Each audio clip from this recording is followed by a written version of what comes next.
You ask Tiger to solve. This deals with linear equations with one unknown. The final result is k equals 13/4. Let's solve it step by step. Simplify the expression. Group like terms. Simplify the arithmetic. Group all constants on the right side of the equation.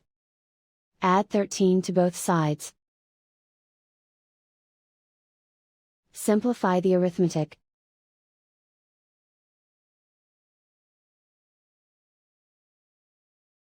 Isolate the k. Divide both sides by 4. Simplify the fraction. And so the final result is k equals 13/4.